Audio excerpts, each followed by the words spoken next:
আজ আমরা একটা নতুন চ্যাপ্টার শুরু করব। চ্যাপ্টারের নাম হচ্ছে গাণিতিক আরোহণ পদ্ধতি। সম্পূর্ণ একটা নতুন চ্যাপ্টার এবং একটা নতুন বিষয়। এই বিষয়টা তোরা এর আগে করিসনি কখনো, ঠিক আছে? চ্যাপ্টারটার নাম কি বললাম? গাণিতিক আরোহণ পদ্ধতি।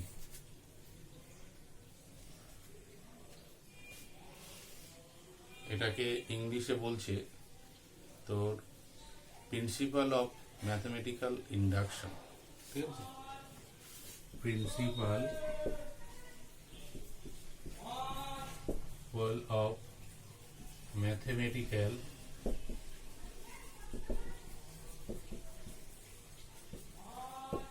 ইন্ডাকশন, অর্থাৎ যুক্তিগ্রাহ্য গাণিতিক একটা পদ্ধতি। কিরকম এটা দেখ, যে গণিত শাস্ত্রে এমন কিছু সমস্যা, যেমন ধর উপপাদ্য, প্রশ্নাবলী, তারপরে তোর অসমতা কিংবা বিভাজ্যতা, এর এমন কিছু সমস্যা রয়েছে যে সমস্যাগুলো আমাদের গণিতের গতানুগতিক পদ্ধতিতে সমাধান করা যায় না। হ্যাঁ, সেক্ষেত্রে যে অখণ্ড সংখ্যা, আসলে যেগুলো আপনাকে স্বাভাবিক সংখ্যা বলি, সেই অখণ্ড সংখ্যার ক্ষেত্রে এমনই দুটি যুক্তিগ্রাহ্য পদ্ধতি আছে। কি বললাম? গণিত শাস্ত্রের যে সমস্ত সমস্যা, উপপাদ্য, বিষমতা বা বিভাজ্যতা রয়েছে, মানে এদের সমস্যা রয়েছে যেগুলো গতানুগতিক পদ্ধতিতে সমাধান করা যায় না। এদের মধ্যে যেগুলো অখণ্ড সংখ্যার সমস্যা, সেগুলোর একটা যুক্তিগ্রাহ্য পদ্ধতি, একটা নয় দুটো যুক্তিগ্রাহ্য পদ্ধতি খুঁজে পাওয়া গেছে। ইন্ডাকশন বা আরোহণ হচ্ছে তার মধ্যে একটা। তো আমরা যদি এটাকে লিখি, এরকম করে লিখতে পারি, দুভাগে ভাগ করতে পারি। একটা হচ্ছে, আচ্ছা প্রথমে লিখি যুক্তিগ্রাহ্য, হ্যাঁ, যুক্তিগ্রাহ্য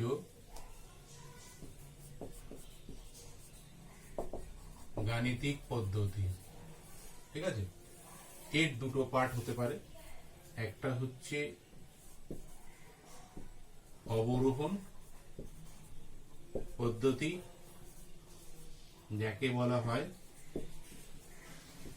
মেথড অফ ডিডাকশন। কি বললাম? Method of deduction. দুই নম্বর হচ্ছে আরোহণ পদ্ধতি, যাকে বলা হয় মেথড অফ ইন্ডাকশন, ঠিক আছে? তাহলে এই দুটো পদ্ধতি যুক্তিগ্রাহ্য পদ্ধতি তাদের জন্য, এরা কিন্তু অবশ্যই অখণ্ড সংখ্যার জন্যই প্রযোজ্য, ঠিক আছে? এবার আমরা পড়বো এইটা। তাহলে এটা কি, এটা একটু জেনে নিই। এই সরি, এটা তো অবরোহণ, ঠিক আছে? অবরোহণ পদ্ধতি বা ডিডাকশন।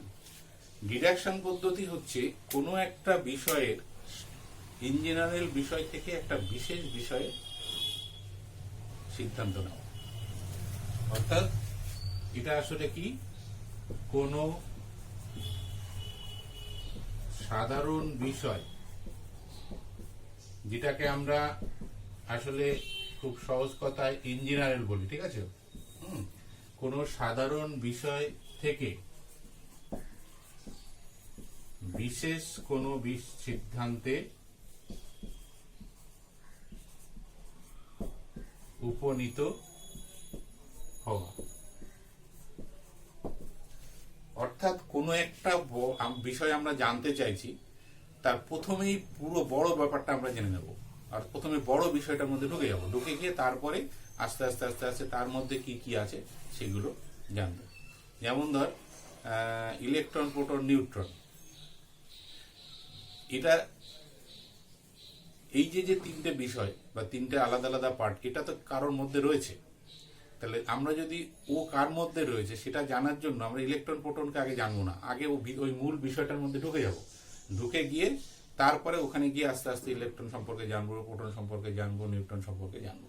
এটা হচ্ছে ডিডাকশন, মানে বড় বস্তু বড় বিষয়টাকে মধ্যে ঢুকে গিয়ে ওখান থেকে ছোট ছোট ওর মধ্যে যে ছোট ছোট বিষয় আছে সেগুলো জানবো।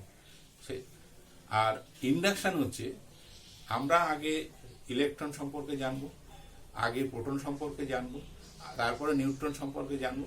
এই তিনটে বিষয় জানার পর তারপরে এই তিনটে জিনিস নিয়ে, ঠিক আছে, যেটা তৈরি হয়েছে সেটা সম্পর্কে একটা সম্যক ধারণা তৈরি হবে। তাহলে এই ক্ষেত্রে আমরা কি লিখতে পারি? কোনো বিশেষ, হ্যাঁ, কোনো বিশেষ বিষয় থেকে থেকে সাধারণ সিদ্ধান্তে উপনীত হওয়া যায়। কোনো বিশেষ বিশেষ তার মানে এক্ষেত্রে ইলেকট্রন একটা বিশেষ, প্রোটন একটা বিশেষ জিনিস, নিউট্রন একটা বিশেষ জিনিস। তাহলে ছোট ছোট অর্থাৎ ওই বস্তুটা তৈরির জন্য ওর মধ্যে যে ছোট ছোট উপাদান রয়েছে, হ্যাঁ, সেগুলো সম্পর্কে আগে আমরা জানবো। তাহলে ছোট ছোট বিষয়গুলো যদি জানতে পারি তাহলে আমরা মূল বিষয়টা জানতে পারবো। তাহলে এটা হচ্ছে মেথড অফ ইন্ডাকশন, অর্থাৎ আরোহণ পদ্ধতি। তার মানে উপর দিকে উঠছি, ছোট ছোট বিষয় নিয়ে মূল জায়গায় আমরা পৌঁছাচ্ছি। আমি আর একটা প্র্যাকটিক্যাল উদাহরণ দিই, তাহলে বুঝতে পারবি। ধর ক্লাস 11-এর যতগুলো ছেলে এবছর ভর্তি হয়েছে, আমার মনে হলো যে 11-এর ছেলেগুলো কেমন আছে আমাকে জানতে হবে। তাহলে এক্ষেত্রে ইন্ডাকশন পদ্ধতিটা কি হবে? 11-এর যতগুলো ছেলে আছে সবগুলো ছেলে সম্পর্কে আলাদা আলাদা করে আমি জানবো, অর্থাৎ তাদের সম্পর্কে আলাদা আলাদা করে ডাটা কালেক্ট করব। যদি করতে পারি, করে তাদের সমস্ত, অর্থাৎ যদি ধর 85 জন বা 90 জন ছাত্র হয়ে থাকে, তাহলে 90 জনের ডাটা যখন আমার কাছে চলে আসবে, তাহলে আসলে সবাই পুরো 11-এর ডাটা আমার কাছে তখন চলে এসছে। তাহলে এখানে 11টা হচ্ছে একটা সাধারণ বিষয় বা ইঞ্জিনিয়ারিং বিষয়, আর প্রত্যেকটা স্টুডেন্ট সম্পর্কে যে আলাদা আলাদা আমরা জানছি সেটা হচ্ছে বিশেষ বিষয়। তাহলে এই অর্থাৎ ছোট থেকে বড় দিকে যাওয়া, ছোটকে জেনে তারপরে বড়কে জানা, এটা হচ্ছে ইন্ডাকশন। এটাই হচ্ছে এই দুটো যুক্তিগ্রাহ্য পদ্ধতির মধ্যে বেটার পদ্ধতি। কারণ শিক্ষার্থীর ক্ষেত্রে ছোট বিষয় আগে জানলে তারপরে তার মাধ্যমে বড় বিষয় জানাটা অনেক সহজ। সেই জন্য ইন্ডাকশন পদ্ধতিটা বেশি গ্রহণযোগ্য, এবং সেটা সেই পদ্ধতিতেই বিভিন্ন রকম এই অখণ্ড সংখ্যা জনিত সমস্যাগুলো সমাধান করা অনেক সহজ। এই ইন্ডাকশন পদ্ধতিতে যদি আমাদের কোনো সমস্যার সমাধান করতে হয়, ঠিক আছে, অর্থাৎ এরা হচ্ছে অখণ্ড সংখ্যার ক্ষেত্রে, ঠিক আছে, অখণ্ড সংখ্যার ক্ষেত্রে আরোহণ পদ্ধতি। তাহলে আমরা সবসময় যেন মনে রাখবো এই অখণ্ড সংখ্যা আসলে কিন্তু স্বাভাবিক সংখ্যাগুলোকেই বলছে, ঠিক আছে। কিরকম দেখ, যে এর 4টা স্টেপ আছে, কি করে আমরা এর সমাধানগুলো করব, ঠিক আছে। তাহলে প্রথমে হচ্ছে স্টেপ 1, ঠিক আছে। স্টেপ 1 হচ্ছে মূল বিবৃতি যেটা আছে, ঠিক আছে, মূল বিবৃতিটাকে কিছু একটা ধরে নিতে হবে, ঠিক আছে। যদি আমরা ধরে নিই যে ধর যে n সংখ্যক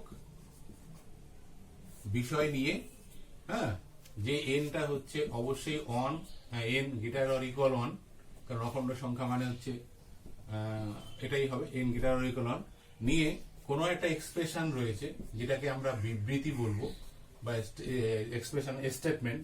এই বিবৃতিকে আমরা pn ধরছি। n সংখ্যক কোনো কিছু নিয়ে একটা বিবৃতি তৈরি হচ্ছে বা স্টেটমেন্ট তৈরি হচ্ছে, যাকে আমরা pn বলছি, ঠিক আছে। এবার মনে কর বিবৃতিটা এরকম যে ax প্লাস b, ঠিক আছে, এটা। তাহলে এই ক্ষেত্রে আমরা লিখব pn। বিবৃতি যদি এই ax প্লাস bn অঙ্কটা দেওয়া আছে, তাহলে তার বিবৃতিটা হচ্ছে x প্লাস bn। সেক্ষেত্রে যদি আমরা বিবৃতি n ধরি, তাহলে লিখবো pn, এখানে ইকুয়ালস টু দিতে পারিস, কলমে দিতে পারিস, equals to x plus b, ঠিক আছে, এইভাবে লেখা হয়। তো ফার্স্ট স্টেপে কি বলছে? ফার্স্ট স্টেপে হচ্ছে n সমান অন হ্যাঁ হলে, ঠিক আছে, n সমান অন হলে, তাহলে এখানে যদি আমরা দেখ, এখানে যদি আমরা অন পুট করে দিই, তাহলে পি অন সত্য হবে। প্রথম স্টেপ হচ্ছে, তাহলে এন মূল এক্সপ্রেশনে এন সমান অন পুট করে দিলেই কি হবে, এটা সত্য হবে। দ্বিতীয় হচ্ছে, আচ্ছা এটাও এন হবে, এন হবে, ঠিক আছে। দ্বিতীয় হচ্ছে স্টেপ টু হচ্ছে তোর এন সমান 2 হলে P2 সত্য হবে। অর্থাৎ আমরা এন এর মান যখন অন পুট করে দেখলাম যে পি অন সত্য হলো, তেমনি তারপরে আবার এন সমান 2 পুট করে দেখতে হবে P2 ও সত্য হচ্ছে কিনা। এগুলো হতে হবে সত্য, কারণ এগুলো স্যাটিসফাই করতে হবে। যখনই দুটো পেলাম আমরা, তখন স্টেপ 3 তে আসবে এন সমান এম, যেখানে এম, ঠিক আছে, এই যেখানে এম বিলংস টু এন, ঠিক আছে, বা ক্যাপিটাল এন যাই লিখিস, তার মানে এই এম এর মানটা কত, গ্রেটার ইকুয়াল অন, মানে এন এর মান যা যা নিয়েছিলাম এম এর মানটাও আসলে তাই তাই, এর মানে নোটেশন দিবি। এত হলে তাহলে পি এম সত্য হবে। যদি দেখ স্টেপ 1 আর স্টেপ 2 সত্য হয়, স্টেপ 1 আর স্টেপ 2 যদি সত্য হয়, তাহলে আমরা অবশ্যই বলতে পারি যে এন সমান এম এর জন্য, তাহলে এন এর জায়গায় আমরা এম পুট করব, কোনের জন্য পি এম ও সত্য হবে, তাই তো, কারণ এন আর এম একই ধর্মাবলী, তাহলে অবশ্যই সত্য হবে। 4 নম্বর স্টেপ হচ্ছে ভাইটাল, এটাই আমাদের আসলে করতে হয়। প্রথম দুটো হচ্ছে কিছুই না, প্রথম তিনটা। 4 নম্বর হচ্ছে যদি এন সমান এম এর জন্য পি এম সত্য হয়, তাহলে আমরা পুট করব এন সমান এম প্লাস অন এর জন্য P of M plus one সত্য হবে। এটাই আসলে দেখাতে হবে, এটাই কাজ এই চ্যাপ্টারের, এই একটাই কাজ, বাকিগুলো ফর্মালিটি পরপর আসবে। এন সমান 1 সত্য হলো, 2 এর জন্য সত্য হলো, এন সমান এম তাহলে সত্য ধরে নেব, তাহলে এন সমান এম প্লাস 1 এর জন্য যেটা আছে সেটাই আমাদেরকে এখানে দেখাতে হবে। এখানে কি করা হয় না, উপরের ডাটাগুলোকে ব্যবহার, উপরে যেগুলো আমরা প্রমাণ করেছি সেই অনুযায়ী এটা কেন ধরা হলো, দেখ এই এম এর মানটা কত, যে এম এর মানটা যদি মনে কর 50 হয়, তাহলে এন সমান এম এর জন্য সত্য বলেছি, তাহলে 50 এর জন্য সত্য, তাহলে এম প্লাস 1 মানে কত, তার মানে 50 যোগ 1, তার মানে 51 এর জন্য সত্য। এবার এম যদি 51 হয়, তাহলে 51 প্লাস 1 সমান 52 এর জন্য সত্য। এম সমান যদি 52 হয়, তাহলে 52 প্লাস 1 ইকুয়াল টু 53 এর জন্য সত্য। ভালো করে লক্ষ্য করে এই স্টেপগুলো। এই এন সমান এম প্লাস 1 মানে কি, তার মানে কি এম এর একটা মান আছে, তাহলে সেই মানের জন্য যদি সত্য হয়, তাহলে তার পরের সংখ্যার জন্য সত্য, তাহলে তুই এম বাড়িয়ে দে, তাহলে তারপরের সংখ্যা। এইভাবে দেখা যাচ্ছে যে আমাদের যত রকম অখণ্ড সংখ্যা আছে এই ক্ষেত্রে, তাহলে আমরা এখান থেকে বলতে পারবো যে তাহলে এই সমস্ত অখণ্ড সংখ্যার জন্যই এটা সত্য। অর্থাৎ এই যে একের জন্য সত্য, তার মানে একটা বিশেষ জায়গা, বিশেষ ক্ষেত্রে আমরা প্রমাণ করলাম। 2 এর জন্য সত্য আর একটা বিশেষ ক্ষেত্র, এন সমান এম এর জন্য সত্য আর একটা, তারপরে ইঞ্জিনিয়ারের সিদ্ধান্ত, অর্থাৎ মূল বড় বিষয়টা সম্পর্কে সিদ্ধান্ত নিলাম যে এন সমান এম প্লাস 1 এর জন্য যদি সত্য হয়, তাহলে আসলে পুরো এক্সপ্রেশনটার জন্যই সত্য হবে। এটা হচ্ছে ইন্ডাকশনের এই যে দেখ, স্টেপ 1, স্টেপ 2, স্টেপ 3, স্টেপ 4, এই 4টা স্টেপ কিন্তু প্রত্যেকটা অঙ্কে কম বেশি ফলো করতে হবে। এটা কিছু অঙ্ক সব প্রশ্ন বাদ দিয়ে বাকিগুলো দেয়। এবং এই 4 নম্বর স্টেপ যেটা, এটাই কিন্তু সব থেকে ভাইটাল, বুঝতে পারলি কিনা। এই 4 নম্বর স্টেপ এসেই আমাদের দেখাতে হয় যে কি করে আমরা দেখাবো যে এন সমান এম প্লাস 1 এর জন্য সত্য। অঙ্কগুলো খুব সহজ, খুবই সহজ, কিন্তু একটু লেন্দি, তবে মন দিয়ে করতে হবে। আশা করি সেগুলো করবি। অঙ্ক কিন্তু একদমই কঠিন নয়।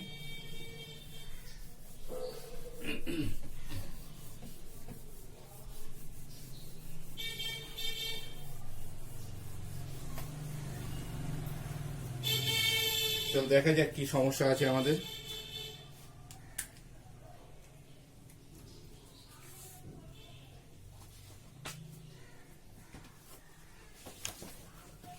প্রথমেই আছে দেখ, ঠিক আছে, অঙ্ক শুরু করছি।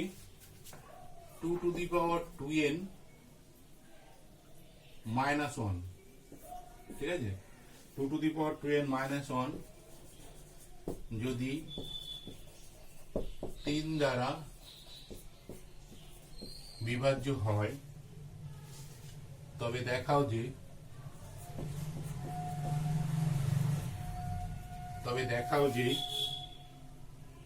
2 of n plus 1 মাইনাস 1, ঠিক আছে, মাইনাস 1 ও 3 দ্বারা বিভাজ্য হবে। কি বললো দেখ, একটা এক্সপ্রেশন দিয়ে দিয়েছে 2n মাইনাস 1। n এর যা বললাম, n হচ্ছে অখণ্ড সংখ্যা। তাহলে n সমান যদি তোর এটা যদি এক্সপ্রেশন হয়, তাহলে প্রথমে কি বলেছিলাম আমরা, দেখ প্রথমে বলেছিলাম যে বিবৃতিটাকে pn দিয়ে ধরতে হবে, তাই তো? ভালো করে দেখ, এর আগে যেটা করলাম আমরা সেটার দিকে লক্ষ্য কর। প্রথম কাজ হচ্ছে বিবৃতিটাকে ধরে নেওয়া। তাহলে ধরি প্রদত্ত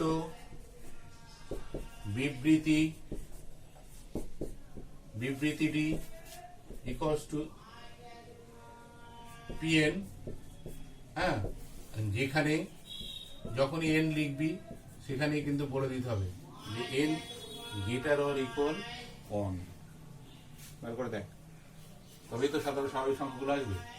যখনই আমরা pn ধরে নিলাম, তাহলে সঙ্গে সঙ্গে pn ইকুইভ্যালেন্স টু বা ইকুয়ালস টু, এখানে ইকুয়ালস টু দিতে পারিস এই চিহ্ন, তবে এই চিহ্ন বেশি ব্যবহৃত হয়। কি আছে মূল এক্সপ্রেশন, এই যে এটা মূল এক্সপ্রেশনটা কত, 2n মাইনাস 1 কমা দিয়ে এর যা ধর্ম দিয়ে দিয়েছে সেটা কি 3 দ্বারা বিভাজ্য।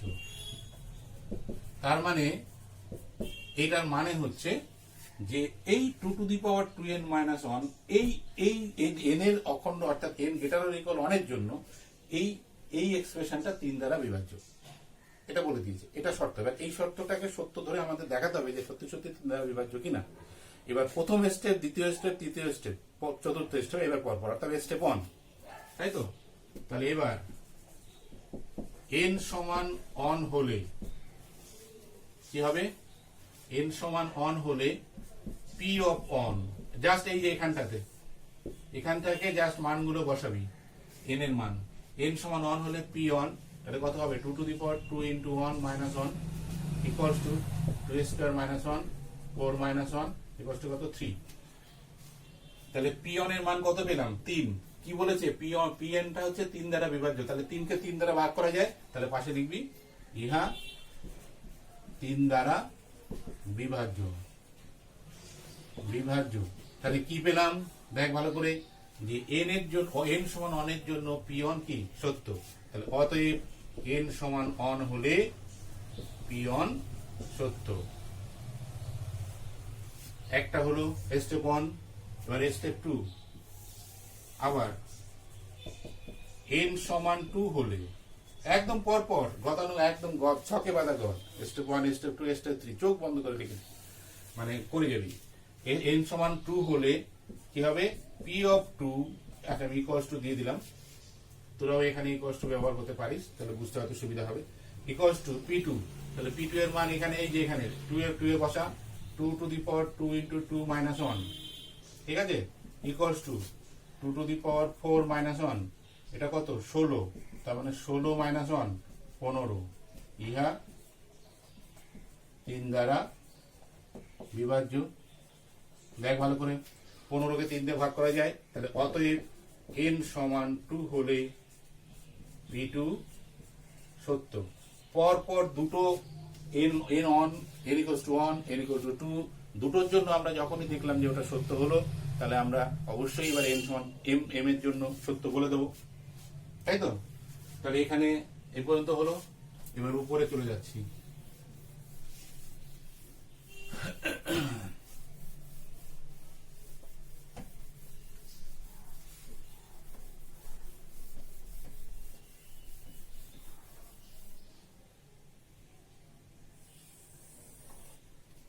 এরপরে উপরে, হ্যাঁ, অতএব n সমান m, যেখানে m greater or equal n, ঠিক আছে, 1 হলে p of m equals to 2 to the power 2m minus 1 কি হবে 3 দ্বারা বিভাজ্য, তাই তো? তাহলে আমরা 1 আর 2 স্টেপ 1 অর্থাৎ স্টেপ 1 এবং স্টেপ 2 যদি সত্য হয় তাহলে আমরা স্টেপ 3 টাকে সঙ্গে সঙ্গে বলে দেবো যে স্টেপ 3 টাও তাহলে সত্য আছে, ঠিক আছে? এইটা কিন্তু একটু খেয়াল রাখতে হবে এই স্টেপ গুলো পরপর। এবার স্টেপ 3 হলো এক্ষণে কি করব, n সমান ধরি n সমান m প্লাস 1, তাহলে ওই যে pn যেখানে দেওয়া আছে এটাই হচ্ছে আমাদের কাজ, ওখানে চলে যাব। অতএব p of m plus 1 equals two কি দেওয়া আছে অঙ্কটাতে কি ছিল দেখ, 2 to the power 2n minus 1, তার মানে 2 to the power 2 into m plus 1 minus 1। দেখ তো ঠিক লিখলাম কিনা? জাস্ট pn এর মান যেটা ছিল এই যেটা p অফ n কত 2 টু দি পাওয়ার 2n, অর্থাৎ যেটা দেওয়া ছিল অঙ্ক সেখানেই আমরা n এর জায়গায় m প্লাস 1 পুট করেছি। দেখ n এর জায়গায় m প্লাস 1 পুট করেছি। দেখ এবার এটাকে এক্সপ্লেন করে তোকে 3 নম্বর শর্তটা ব্যবহার করতে হবে। এখানে কত আছে 2 to the power 2m into 2a square minus 1, তাহলে 2 to the power 2m into 4 minus 1। এইখানে এসে এই লাইনটাতে এসেই কিন্তু আমাদের ভাবনার জায়গাটা আছে। আমাদের কাছে কি আছে, আমাদের কাছে pm equals to 2 to the power 2m minus 1, এটা হচ্ছে 3 দ্বারা বিভাজ্য। এইটা আমাদের কাছে একমাত্র সম্বল আছে, এইটাকে এখানে ব্যবহার করতে হবে। তাহলে এই এক্সপ্রেশনটা যদি 3 দ্বারা বিভাজ্য হতে হয় তাহলে কি করতে হবে দেখ, তাহলে এই যে 2 to the power 2m into 4, অর্থাৎ এই অংশটা 2 to the power 2m into 4, এই অংশটা 3 দ্বারা বিভাজ্য হতে হবে, তাই তো? আর মাইনাস 1 যে পার্টটা আছে একেও কি হবে 3 দ্বারা বিভাজ্য হতে হবে, তবেই তো পুরো এক্সপ্রেশনটা 3 দ্বারা বিভাজ্য হবে। পার্ট করে যদি আলাদা আলাদা করে বলতে পারি এ 3 দ্বারা এ 3 দ্বারা এ 3 দ্বারা, তাহলে পুরোটাই 3 দ্বারা বিভাজ্য হবে। এটা পাটিগণিতের নিয়ম অনুযায়ী যেটা বলা যায়। তাহলে এখানে কি করতে হবে, 3 দ্বারা বিভাজ্য করতে গেলে এই যে এই অংশটা, অর্থাৎ এই অংশটাকে তোকে এমন ভাবে প্রকাশ করতে হবে যেন এইভাবে এটা আসে, অর্থাৎ এ কে এই আকারে প্রকাশ করতে হবে। তাহলে কি বলতে পারবো, তাহলে 3 নম্বর স্টেপ অনুযায়ী তখন আমরা বলতে পারবো যে এই অংশটা কি আছে 3 দ্বারা বিভাজ্য। আর এই মাইনাস 1টাকে এমন ভাবে প্রকাশ করতে হবে যে ওখানে যেন 3 এর গুণিতকে কোনো সংখ্যা আসে, সেটা 3 হতে পারে, 6 হতে পারে, 9 হতে পারে, 12 হতে পারে, 15 হতে পারে। 3 এর গুণিতকের যে কোনো সংখ্যাই আসলে ঠিক আছে কি হবে 3 দ্বারা বিভাজ্য বলতে পারবো। তার মানে এবার এখানে লক্ষ্য কর 2 টু দি পাওয়ার 2m, প্রথম অংশ নিয়ে ভাবছি, 2 টু দি পাওয়ার 2m আছে মাইনাস 1, তাহলে এই 4টা থাকলে চলবে না, তাহলে এই 4টাকে সরাতে হবে। তাহলে প্রথমে 2 টু দি পাওয়ার 2m লিখে দিলাম কারণ এটা আমার দরকার। তাহলে 4 কে এমন করে সাজা হ্যাঁ যাতে কি হয় ওই যে 2 to the power 2m minus 1 এই ফর্মে আসে। ভালো করে দেখ, কিংবা 1 কে করতে পারিস ইন্টু 4, 1 কে কর, তাহলে 1 কে কত 4 মাইনাস 3 লেখা যায়। কেন করলাম, এখানে একটা 3 দরকার, 3 এর সঙ্গে একটা 4 আছে, এই 4টাকে সরাতে হবে কারণ এখানে 2 টু দি পাওয়ার 2m আছে। দেখ 2 টু দি পাওয়ার 2m 4 গুণ করা নেই, তাহলে 4 কে সরাতে হবে। তাহলে এখানে জাস্ট মাইনাস 1 কে আমরা 4 মাইনাস 3 করলাম, তাহলে এই 4 চলে যাবে, 3ও চলে আসলো। তাহলে 4 কমন নেই, 4 কমন নিলে 2 to the power 2m minus 1 ঠিক আছে মাইনাস কত 3। দেখ তো ভালো করে, একটা অঙ্ক ভালো করে বোঝ, তারপরে পারবি সব। এই অনটা ছিল সমস্যা, অনটাকে 3-এ আনলাম, আর 4টা সমস্যা, 4টা সরাতে হবে কারণ এখানে 4 নেই। দেখো pm এ 4 নেই, তাহলে অনটাকে 4 মাইনাস 3 করলে কত 3 চলে আসলো, আর এই 4 কমন নিলাম। তাহলে এখানে কি লিখবো এবার দেখ, এখানে 2 to the power 2m minus 1 3 দ্বারা বিভাজ্য, অতএব 4 into 2 to the power 2m minus 1 3 দ্বারা বিভাজ্য হবে তো। যে কোনো গুণিতক 3 দ্বারা বিভাজ্য কোনো সংখ্যার যে কোনো গুণিতক 4 দিয়ে যদি গুণ করে যে কোনো গুণিতক কি হয় সেটা তার দ্বারা বিভাজ্য হয়। তাহলে এটা বিভাজ্য আছে, আর এইটা 3 দ্বারা তো বিভাজ্য। তাহলে অতএব কত আছে 4 into 2 to the power 2m minus 1 minus 3 কি হবে 3 দ্বারা বিভাজ্য। এটা 3 দ্বারা বিভাজ্য, তার থেকে 3 বিয়োগ করা হচ্ছে, সরি এটা 3 দ্বারা বিভাজ্য 3 আছে, তাহলে দুটো 3 দ্বারা বিভাজ্য সংখ্যার বিয়োগফল কি হবে 3 দ্বারা বিভাজ্য হবে। হলো, তাহলে অতএব 4 ইন্টু এত 3 দ্বারা বিভাজ্য। হ্যাঁ, তাহলে অতএব n সমান m প্লাস 1 এর জন্য কি হবে p অফ m প্লাস 1 সত্য। অতএব মূল এক্সপ্রেশনটা কি ছিল, মূল অঙ্কটা মানে প্রমাণ করতে দিয়েছে। দেখ, অতএব 2 to the power 2 of n plus 1 minus 1, ঠিক আছে, 1 3 দ্বারা বিভাজ্য সত্য।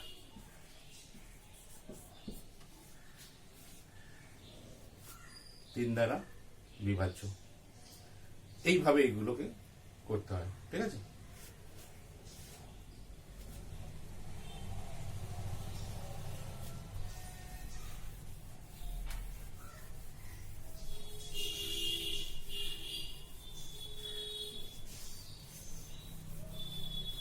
এই টাইপের অঙ্ক যেগুলো আছে করে নিবি।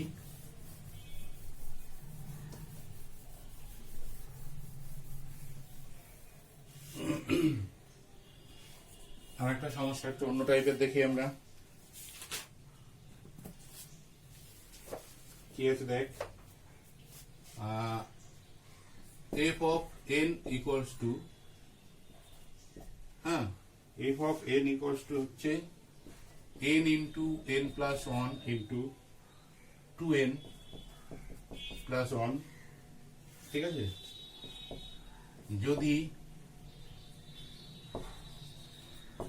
যদি fn সর্বদা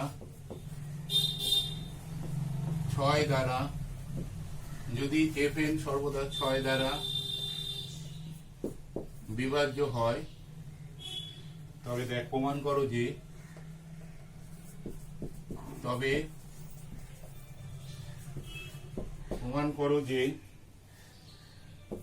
f of n plus 1 6 দ্বারা বিভাজ্য হবে। এটা একটু আলাদা টাইপের আছে। কি বলছে দেখ, ভালো করে দেখ, fn দিয়ে দিয়েছে, তাহলে fn দিয়ে দেওয়া মানে হচ্ছে এখানে ওই বিবৃতি যেটা আমরা pn ধরছিলাম সেটা দেওয়া আছে, বুঝতে পেরেছিস? বিবৃতি pnটা আমাদের এখানে দেওয়া আছে, তাহলে বিবৃতি pn আর আমাদের ধরতে হচ্ছে না। তাহলে সমাধান প্রথমে যা আছে সেটা লিখে দিই, fn equals to n into n plus 1 into 2n plus 1, এটা কি আছে 6 দ্বারা বিভাজ্য। চোখ বন্ধ করে লিখতে পারি কারণ এটা বলে দিয়েছে, এটা 1 নম্বর করে না। এবার এখানে তুই f n equals to 1 step 1 step 2 step 3 এখানে অ্যাপ্লাই কর, তাই তো। তার মানে হচ্ছে n সমান 1 হলে f on equals to কত হবে দেখ, 1 into 1 plus 1 into 2 plus 1 equals to কত, 2 into 3 equals to 6, কি হবে, ইহা 6 দ্বারা বিভাজ্য বলা যায়, 6 বেরিয়েছে রেজাল্ট। অতএব m সমান 1 এর জন্য কি হবে, f on সত্য। ফার্স্ট স্টেপ মিলে গেল। আবার n সমান 2 হলে f of 2, তাহলে এখানে এই যে 1 নম্বরে বসিয়ে দে 2, তাহলে 2 into 2 plus 1 into 4 plus 1 equals to 2 into 3 into 5, 3 5 15 30 equals to 6 into 5, তাহলে ইহা 6 দ্বারা বিভাজ্য বলা যায়। দেখ ভালো করে 30 এসছে, তাহলে অতএব n সমান 2 এর জন্য কত, f of 2 সত্য। দেখ স্টেপ 1, স্টেপ 2 আমরা সত্য প্রমাণ করলাম। একদম এই স্টেপ 3 পর্যন্ত চোখ বন্ধ করে তট করে এগিয়ে যাবি, ঠিক আছে? তাহলে স্টেপ 2 পর্যন্ত যদি সত্য হয় তাহলে স্টেপ 3, তাহলে অতএব ধরি n সমান m, যেখানে m গ্রেটার অর ইকুয়াল 1 এর জন্য pm সত্য। তাহলে অতএব pm কেন রে, fm হবে। অতএব f of m equals to just n এর জায়গায় m পুট করে দে, তাহলে 2m প্লাস 1 কি হবে, কমা দিয়ে 6 দ্বারা বিভাজ্য। এটা 2 নম্বর। জাস্ট একদম ওই শুরুতে n এর জায়গায় জাস্ট m পুট করেছি। তাহলে এটা যদি ফার্স্ট সেকেন্ড স্টেপ যদি সত্য হয় তাহলে থার্ড স্টেপ সত্য হবে, আমরা বলে দিয়েছি, কারণ m আর n সেম ডাটা।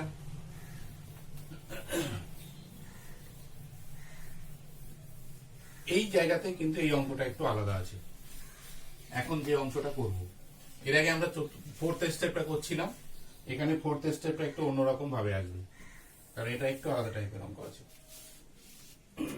কিরকম দেখ, আমরা যদি এটাকে এখানে করছি, আমাদের কাছে 1 নঙে কি ছিল দেখ, এক্ষণে 2 থেকে 1 বিয়োগ করে পাই। ভালো করে দেখ, 2 হচ্ছে এটা, ওহো থাম 2 তো নয়, n ইকুয়ালস টু, তাহলে এক্ষণে n সমান m হলে, আগে m প্লাস 1টা তো বের করতে হবে, বেরই করে নিই এখন। f of m plus 1 equals two কত হবে, তাহলে m plus 1 into m plus 1 plus 1 into 2m plus 2 plus 1, দেখ তাই আছে বোধহয়, m plus 1 into m plus 2 into 2m plus 3।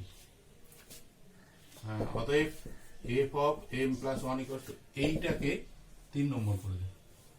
এটা 2, এটা 3। এবার 2 এ fm আছে, 3 এ fm প্লাস 1 আছে, তাহলে এটা বড় আছে, 3 নম্বর বড় আছে। তাহলে এবার 3 থেকে 2 বিয়োগ কর, 3 থেকে 2 বিয়োগ করে পাই। এটাও কিন্তু একটা পদ্ধতি যেটা এখানে করা হচ্ছে। যদি দেখা যায় যে স্টেপ 4টা সরাসরি আনা যাচ্ছে না, এই অঙ্কের ক্ষেত্রে আনা একটু অসুবিধা, সরাসরি আনা যাচ্ছে না, তখন কিন্তু এই বিয়োগের পদ্ধতিটা কিন্তু নেওয়া যেতে পারে, বুঝতে পারলি কিনা? অর্থাৎ এটা কিন্তু খারাপ না।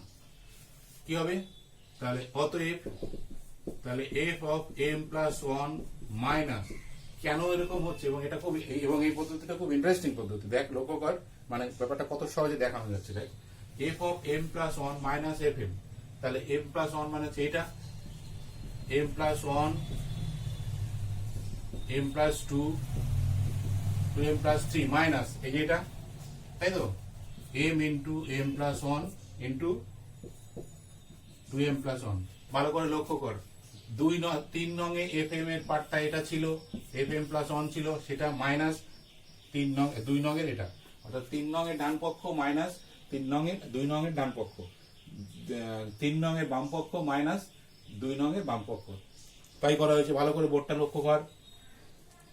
এবার দেখ তো ওখানে কমন ফ্যাক্টর কি কি আছে, ভালো করে দেখ।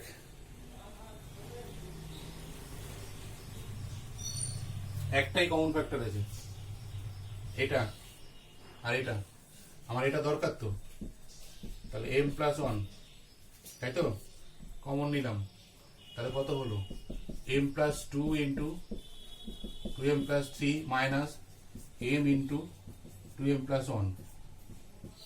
লক্ষ্য কর, এই m প্লাস 1 দরকার আমার, কারণ এটাই প্রমাণ করতে হবে আমাদের, মানে এখানে এটা দরকার প্রমাণে।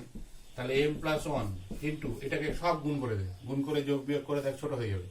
তাহলে কত আসছে, 2m square plus 3m plus 4 m plus 6 minus 4m minus m.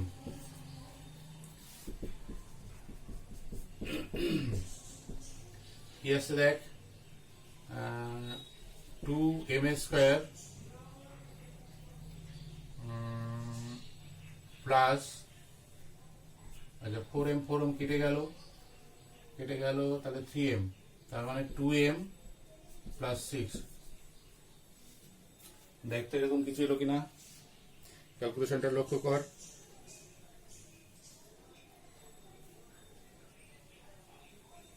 না, গুণ একটা ভুল হয়েছে কোথায় কোথায় দেখতে আমাদের।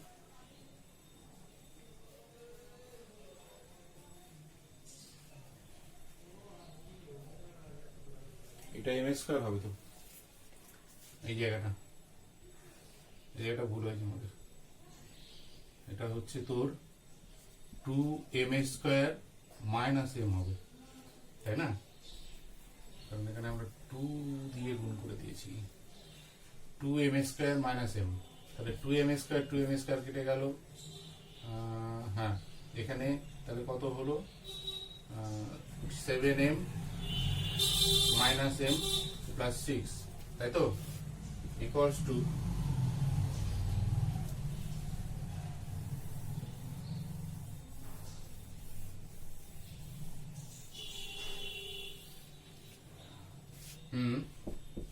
তাহলে m plus 1 into 6m plus 6, তাই তো, ওখান থেকে 6 কমন নিলাম, m plus 1 into m plus 1 equals to 6 into m plus 1 whole square. এখানেই দেখ ব্যাপারটা মজা ঘটলো। আচ্ছা, এবার এই পার্টটাকে ডান দিকে নিয়ে যাবো, তাহলে অতএব f of m plus 1 equals two fm minus 6 into m plus 1 তার হোল স্কয়ার। এইখান থেকে ডিসিশনটা আসতে হবে, অর্থাৎ আমাকে f অফ m প্লাস 1টাকে 6 দ্বারা বিভাজ্য দেখাতে হবে। এটা দেখ, 2 নং রিলেশনে আমাদের কাছে বলা আছে fm টা কি আছে, 2 নং রিলেশনে আমাদের বলা আছে fm টা কি 6 দ্বারা বিভাজ্য। তাহলে এইটাকে 6 দ্বারা বিভাজ্য দেখালে আমাদের হয়ে যাবে, এটাও হয়ে আছে দেখ, 6 into m plus 1 whole square. এখানে m এর মানটা, অর্থাৎ এই অংশটা দেখ, 6 into m plus 1 whole square, এই অংশটা লক্ষ্য কর। এই অংশটাতে 6 ইন্টু আছে, তাহলে m এর মান এখানে যাই হোক না কেন, m এর মান যাই হোক না কেন, 1 2 3 4 যা আছে আমাদের অ্যাপ্লিকেবল মান, সেই মানের ফলে এই m প্লাস 1 হোল স্কয়ারের যা রেজাল্ট আসবে তাকে যদি 6 দিয়ে ভাগ করে, তাহলে সেই আসলে সংখ্যাটা কি দাঁড়াবে, 6 এর গুণিতকের কিছু একটা সংখ্যা দাঁড়াবে। তাহলে 6 এর গুণিতকের কোনো সংখ্যা যদি আমরা পাই, তাহলে সে সবসময় কি হবে, 6 দ্বারা বিভাজ্য হবে। তাহলে আমরা এখান থেকে বলতে পারি এটা অলরেডি আমাদের কাছে আছে 6 দ্বারা বিভাজ্য, আর এটাও 6 এর গুণিতক বলে 6 দ্বারা বিভাজ্য। তাহলে এটা মাইনাস এটা, তাহলে অবশ্যই যা রেজাল্ট আসবে সেটাও 6 দ্বারা বিভাজ্য হবে। এবার ডিসিশনটা লিখতে হবে। আচ্ছা, এই অঙ্কগুলোর কিন্তু ফাইনাল যে সিদ্ধান্ত লেখা হয়, সেই সিদ্ধান্তটা কিন্তু খুব গুরুত্বপূর্ণ। সিদ্ধান্ত যদি ঠিকঠাক না লিখিস, নম্বর কিন্তু কেটে দেবে। আর ইন্ডাকশনে কিন্তু নম্বর কাটা হয়। এরপরে তাহলে লিখি, তাহলে এখানে কি আছে, fm কি আছে, 6 দ্বারা বিভাজ্য, 6 into m plus 1 whole square, 6 দ্বারা বিভাজ্য। তাহলে অতএব f of m minus 6 into m plus 1 কি হবে, 6 দ্বারা বিভাজ্য, তাই না রে? এটা 6 দ্বারা বিভাজ্য, এটা 6 দ্বারা বিভাজ্য, তাই তো?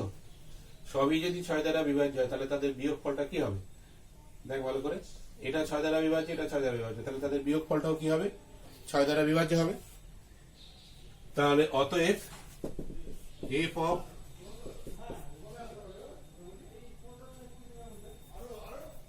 m সমান m প্লাস 1 এর জন্য f অফ m প্লাস 1 কি হবে, 6 দ্বারা বিভাজ্য।